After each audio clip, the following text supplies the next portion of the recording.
Let me tell you about The House of the Dead. 2. The House of the Dead ended up being an arcade smash in the mid 90s, along with being shockingly, incredibly controversial in my current state of residence. It nevertheless gave Sega their own slice of the horror landscape through the eyes of the on-rail light gun shooter. With its success came the stirs of a sequel, and in 1997, director Takashi Oda and lead programmer Koji Udo, along with their team at WoW Entertainment, began work on said sequel. Throughout a 6+ month development period, which involved crafting some truly disturbing ideas and a scrapped prototype before scaling it into a reasonable realm, they still expanded upon the first game's foundation incredibly successfully.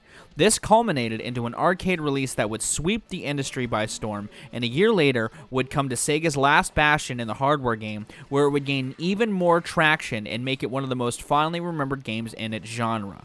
Today, I'm going to be talking about one of my favorite spooky-filled undead-driven games, the bright and hilarious classic, The House of the Dead 2. You know what I kind of miss?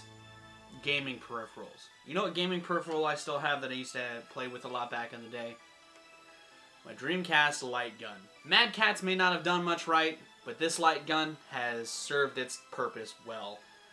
It's got a bunch of different modes. It feels really satisfying to pull the trigger of, and it just looks really cool. This looks like some cross between H.R. Geiger and Diet Star Trek. Plus, the D-pad is right there, and it's actually a really well-functioning D-pad. I love the way this controller feels. If only Mad Catz made more shit like this. And it's that I spent a lot of time in my Dreamcast port of House of the Dead 2 with. While not the only game in the franchise that I really enjoy, and in an arcade setting, House of the Dead 2 doesn't even have my favorite peripheral in the franchise. I really love the shotgun in 3 the most. But because I had a home port, I spent a lot of time with House of the Dead 2. And it's a game that sticks in my mind right up there with Star Fox 2 in terms of rail shooters that I've sank more than enough time into to understand the game. I wouldn't say I'm as good at House of the Dead 2 as I am in Star Fox 64. In fact, I think I've only gotten the good ending in House of the Dead 2 maybe once, if at all, and it was with somebody else. Because to me, to play that game as a kid, it was more about, especially after finding out about the branching paths and different ways you could fight bosses, it was more about doing that to me than getting a top-tier rank. You know, I like the presentation of House of the Dead 2 a lot similar, very similarly to Star Fox 2. To me, House of the Dead 2, even though I played a decent amount of 3 and a bit of 1, and I haven't played Overkill, I feel like 2 is the most quotable game in the franchise, IMO. While the voice acting is very, very bad, the lines themselves are memorable because of how they're delivered. And to me, it's in the same veins of You're becoming more like your father. Or do a barrel roll. You know, there's a lot of moments in the progression of the story that just stick in my mind in House of the Dead 2, like the welcome, friends. The Goldman alone has so many lines because of his flat-ass delivery that just stick in my mind so vividly. Man committed a sin, disturbing the life cycle of nature. The original sin that man is responsible to protect the life cycle. I have made a creature to rule over mankind. This is the final battle. But beyond that, I do like how tight the game feels, you know, whether in an arcade or in a home setting.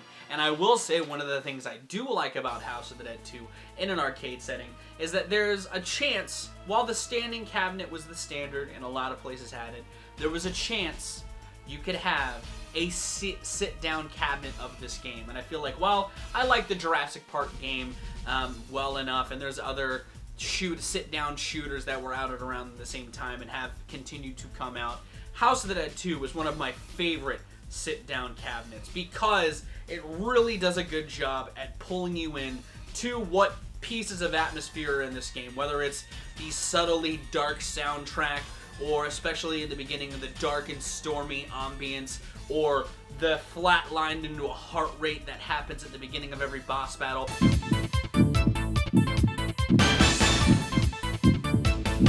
There's a lot of arcade intensity here that having that sit-down surround experience does a lot of service to with this game. And I really enjoy jumping off at the soundtrack for a second. A lot of the other types of atmospheres explored in this game, like the magician fight and the final boss scene, really dipping into the gothic and horror aesthetics a little more grandly, with a lot more grandiose. I really enjoy those aspects of the game as well. Honestly, a good amount of the paths that you can go on. I remember the first time I was playing the second level, and I didn't save the people in the car for the first time, and it crashed, and I had a completely different experience that just blew my mind as a kid. I loved finding out that you could explore the world in your own ways, so I began to experiment, saving certain people, not saving certain people, shooting parts of the environment, taking apart the environment to try to find any sort of secret power-up or other path that you can go on, and I really like that part of this game. You know, it's not like in House of the Dead 3 where there are branching paths, but it's a little more obvious as to go this way or go that way. It's a little more hidden in the shadows in this game. And I don't know if the first House of the Dead was like that because I've had a lot less time with that game. I never owned a Sega Saturn, so I didn't have the Saturn port of that. And it's not the one I saw in arcades a lot growing up. It was more 2 and 3. I've seen it here and there, and I've played it in bursts, but it's nowhere near the amount of times that I've played the second game. And plus, not only does it have that great sort of hidden attribute to it, or like branching paths were a little more hidden in the shadows, the overall look of this game I feel like just strikes my eye a lot more than the third game. While it's not as cleanly polished as the third game, it's a nice bridge between the super polygonal beginnings of the first game and the more next gen upgrade that the third game had. You know, it pops in all the right ways. The gore it pops off the screen. You know, a lot of the enemy designs are jagged but have just enough smoothness to look really nice in their own sort of ways. And I don't know, the look of this game just strikes me a lot more. Maybe it's because I'm a fan of that look in general, and I think it works for the horror realm really well. That's why I like the early Resi games a lot as well.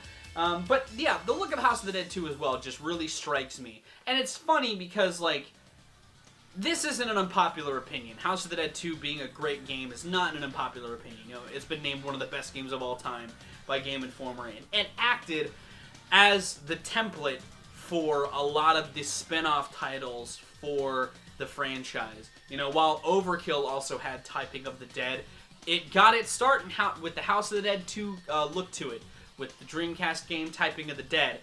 Whenever they decided to bring Pinball of the Dead to the Game Boy Advance or the Dreamcast, they used House of the Dead 2 as the blueprint. When it was ported to the Wii, while it came with 3, 2 was also there in all of its polygonal glory. This is the game in the franchise that sticks out to most of the people. And maybe it's because a lot more people had this port than they give it credit. But this also was everywhere in arcades when I was a kid. And not to the same volume that the first game was. That game was everywhere, right up there with Crazy Taxi as like a prominent Sega feature in an arcade. You know, and even in Sega Tennis All-Stars, there's House of the Dead 2 representation in it. You know, all these years later, the look of the zombies in this game are the zombies that stick around with people more so than the games that have come afterwards. And it's just a lovely little scary game that I love to play through whenever I get the chance to. I don't as much anymore because I don't have Wii or 2 and 3 returns, and light guns don't work on flat screen TVs, so I can't really play House of the Dead 2 like I used to. But I like anytime I get the chance to sit down and suffer like G did. You know, and I love a lot of the boss fights in this game, whether it's the gigantic headless guy in the first level or the chainsaw guy, how tight and scary it feels being in the labyrinth with the chainsaw guy. That's a terrifying boss fight. Or the 5 dragon heads. I like the path to both of those dragon heads. I love the boat level. I love the taxi level. I love a lot of the set pieces in this game, and the progression of it just feels so perfect. And it's just, I think I put it on my arcade games list. I know it's not my favorite arcade game, but it's up there for me as one of my favorites. If I didn't put it on that list, that's a shame, because I do love House of the Dead 2 a tremendous amount. Even if, again, It doesn't have the shotgun that 3 has. It has a lot more going for it that really sticks to me as a classic. And those are my thoughts on House of the Dead 2, or The House of the Dead 2. You know, playing this a lot back in the day was how I spent a lot of my days when I didn't necessarily want to get super involved in something meaty. You know, I'd play the boss rush mode, or the score attack, or the time attack, the bonus modes that are in the Dreamcast port. I spent a lot of time with. And it's one of my favorite ports on the Dreamcast. I think it's a really solid port. What are your thoughts on House of the Dead 2? Do you like 3 more? Do you like 1 more? What's your favorite House of the Dead game? Do you play these games? Let me know in those comments down below. If you like this particular video, be sure to give it a like. If you want to see more of my music, gaming, and general nerdery content, be sure to subscribe. Special thanks to my patrons. If you would like to join their ranks to get early access to content, exclusive content, or to help drive the community. It's linked in the description. I'm going to get out of here, though. I have been Viral Rack. You guys have good days, lives, and situations, and I'll see you another day.